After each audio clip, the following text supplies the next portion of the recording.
Kembali lagi bersama saya yang akan membacakan novel berjudul Terpaksa Menikahi Pak Ustadz. Saya ucapkan terima kasih kepada teman-teman semua yang sudah bergabung, sudah ikut memberikan like, komen, dan subscribe. Saya doakan semoga diberikan kesehatan, yang sedang sakit disembuhkan penyakitnya, yang memiliki hajat, semoga Allah Tuhan mengabulkan hajat dari teman-teman, dan semoga kita semua dalam lindungan Tuhan Allah Subhanahu wa taala. Baiklah, langsung saja kita mulai. Bab 53. Sayang, sebentar lagi ada anggota baru di sini. Alika memotong ucapan Syafiq sambil mengelus perutnya yang masih rata. Sengaja tadi ia meminta Eki untuk tidak mengatakan lebih dulu pada Syafiq, karena Alika ingin mengatakannya sendiri. Sebenarnya, tadi pagi Alika sudah melakukan pengecekan menggunakan 3 tes pack dan hasilnya positif semua. Kak, kamu hamil? Tanya Syafiq tidak percaya. Alika mengangguk dengan mata yang berkaca-kaca karena rasa bahagia. Syafiq langsung berhambur memeluk Alika. Ia juga ikut menangis bahagia dan terus mengucap syukur atas apa yang telah Allah percayakan padanya dan Alika. Peluknya jangan kenceng-kenceng, sesak nih, tegur Alika. Maaf, Syafiq berucap lalu mencium kening Alika. Begitu lama, ia benar-benar bahagia. Syafiq langsung mengatakan kabar baik ini pada keluarganya dan juga ibu mertuanya. Syafiq bahkan tidak menyangka akan secepat ini ia menjadi calon ayah. Ia berjanji pada dirinya sendiri untuk menjaga Alika baik-baik. Cukup bagi Syafiq sekali merasa kehilangan istri dan calon anaknya. Kali ini ia akan berusaha lebih baik lagi untuk menjadi suami siaga. Apalagi Alika sudah jelas akan semakin manja saat hamil. Tidak hamil saja perempuan itu begitu manja, apalagi sekarang. Tapi Syafiq jelas akan menikmati semuanya. Kuliahnya cuti dulu ya, ucap Syafiq begitu perhatian. Aku itu hamil. Bukan sakit, Mas. Tadi Mbak Eki juga bilang aku bisa beraktivitas kalau udah membaik. Jelas Alika. Alis Syafiq menukik. Kamu yakin? Ya, suamiku sayang. Alika mencubit gemas pipi Syafiq. Lelaki itu kembali menarik Alika ke dalam pelukannya. Kebahagiaan yang dirasakannya itu sungguh tidak bisa diungkapkan dengan kata-kata. Setelah Alika memakan roti dan istirahat, Syafiq langsung pergi ke apotik untuk membeli vitamin yang tadi diresepkan oleh Eki. Ia menunggu antrian sambil membalas pesan dari ibunya. Senyum itu tidak pernah luntur, pertanda ia benar-benar bahagia. Semua orang juga tentu ikut bahagia dengan kabar baik ini. Bu Nining bahkan ingin segera menemui Alika, tapi beliau sedang berada di Surabaya bersama Kiai Abdillah.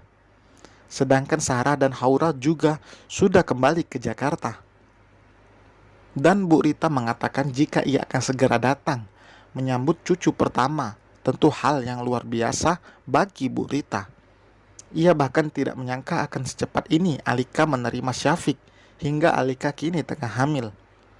Bu Rita semakin yakin untuk tidak mengatakan soal masa lalu Syafiq pada Alika karena takut itu akan merusak kebahagiaan mereka. Maaf Bu, tapi saya sudah pernah menikah sebelumnya dan istri saya meninggal. Tolong sampaikan pada Alika. Kalau dia memang terganggu dengan status saya akan mundur. Jelas Syafiq saat itu untuk pertama kalinya bertemu dengan calon mertua tanpa ada calon istrinya. Syafiq tidak ingin ada yang disesali nanti, jadi ia mengatakan statusnya. Ibu akan sampaikan, insya Allah kalian akan secepatnya menikah, jawab Bu Rita. Seorang ibu yang tidak ingin anaknya menderita. Padahal Syafiq sudah mengatakan jika dirinya adalah seorang duda dan istrinya meninggal. Saat melakukan ta'aruf, tentu calon pengantin tidak diperbolehkan untuk bicara berdua. Informasi tentang masing-masing akan disampaikan lewat perantara yang dipercaya, seperti orang tua atau orang terdekat lainnya. Mas nggak kerja? Alika bertanya sambil memakan potongan apel yang sudah dikupas. Mas nggak mungkin tinggali kamu sendiri, sayang. Syafiq sibuk membuatkan sarapan untuk istrinya itu. Aku nggak apa-apa kok, Mas. Nanti gaji kamu dipotong loh kalau nggak kerja, keke Alika. Nggak masalah kok. Bagi Mas kamu lebih berharga daripada uang. Syafiq melemparkan gombalan tersebut, membuat Alika pagi ini sudah dibuat berbunga-bunga. Dari mana kamu kutip kata-kata itu, Mas? Cibir Alika. Syafiq hanya tertawa mendengar sang istri meledeknya. Piring berisi sandwich telur cheese sudah dihidangkan di hadapan Alika. Perempuan itu terlihat berpikir untuk memakannya, karena ia merasa tidak ada selera untuk makan. Gak mau sandwich? Syafiq bertanya sambil menatap lekat istrinya. Coba dulu satu gigitan ya. Kalau aku gak suka, bikin sarapan lain. Syafiq mengangguk setuju daripada Alika tidak makan, sambil sesekali lebih baik bolak-balik membuatkan sarapan yang diinginkan perempuan itu. Syafiq dibuat pusing karena saat ditanya menu sarapan, Alika malah mengatakan tidak tahu. Akhirnya, Syafiq yang harus memutar otak, mencari menu yang kira-kira bisa diterima Alika. Lelaki itu memperhatikan Alika yang sedang mengunyah sandwich itu. Hanya satu gigitan dan ia menyuruh Syafiq untuk menghabiskannya. Lelaki itu malah menyimpannya kembali ke atas piring. Jadi mau sarapan apa? Habisi dulu sandwichnya, baru aku bilang mau sarapan apa, sahut Alika. Syafiq menghela nafas panjang. Ia menghabiskan sandwich itu dengan 2 kali gigitan agar Alika segera makan. Buru-buru banget sih, Mas. Kayak dikejar setan aja, ledek Alika.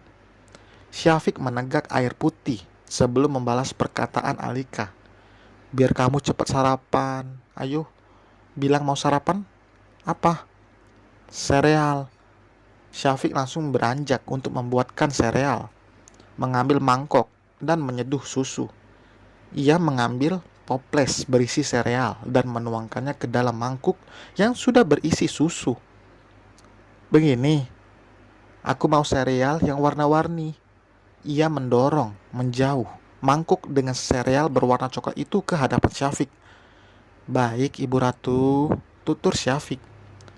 Untung kamu sabar, Mas, celetuk Alika tanpa merasa bersalah membuat suaminya berkali-kali membuatkan sarapan. Insya Allah, kalau buat kamu, Mas selalu sabar, sahut Syafiq. Tidak terlihat gurat kesal dari wajah tampan lelaki itu, meski harus berkali-kali membuatkan sarapan yang gagal. Bisa dibayangkan jika lelaki lain yang ada di posisi Syafiq, bukannya sabar, mungkin akan marah-marah karena merasa dipermainkan. Syafiq akan kembali bekerja saat istrinya sudah mulai membaik, atau jika ibu mertuanya datang dan bisa menemani Alika. Perempuan manja itu tidak mungkin ditinggal sendiri dalam kondisi hamil seperti ini. Apalagi sekarang untuk makan saja, Alika harus dibujuk terus-menerus. Berbeda dengan sebelum hamil, yang akan makan apa saja yang diinginkan. Oh ya, ibu tadi nelpon, katanya mau kesini nanti siang, jelas Alika. Ibu kesini sendiri? Tanya Syafiq. Sama Kak Luna, sekalian mau ketemu sama calonnya Kak Luna katanya, ungkap Alika. Masya Allah, semoga aja jodohnya ya, balas Syafiq. Ketiga kalinya ia menyodorkan sarapan untuk sang istri. Sekarang Syafiq mendesah, lega, karena Alika memakan sarapannya. Setidaknya selain nasi, ada asupan nutrisi lain untuk perempuan itu. Dalam kondisi hamil jangan sampai melewatkan makanan, karena itu sumber nutrisi, bukan hanya untuk ibu hamil, tapi untuk janinnya juga. Mas juga makan? Tegur Alika. Iya, Syafiq menghabiskan sereal yang tadinya untuk Alika. Mas nanti bantuin aku buat kemas baju ya. Mau aku sumbangin, pinta Alika. Biar mas aja, kamu duduk, diam aja sambil tunjukin baju-baju yang mau kamu sumbangin, balas Syafiq. Selesai sarapan, Alika mengajak Syafiq untuk berjemur karena Alika merasa kedinginan, tapi tidak ingin menghangatkan tubuh dengan bergulung di dalam selimut. Baru saja satu langkah melewati pintu, Alika langsung berlari ke kamar mandi dengan menutup mulutnya. Syafiq langsung mengejar.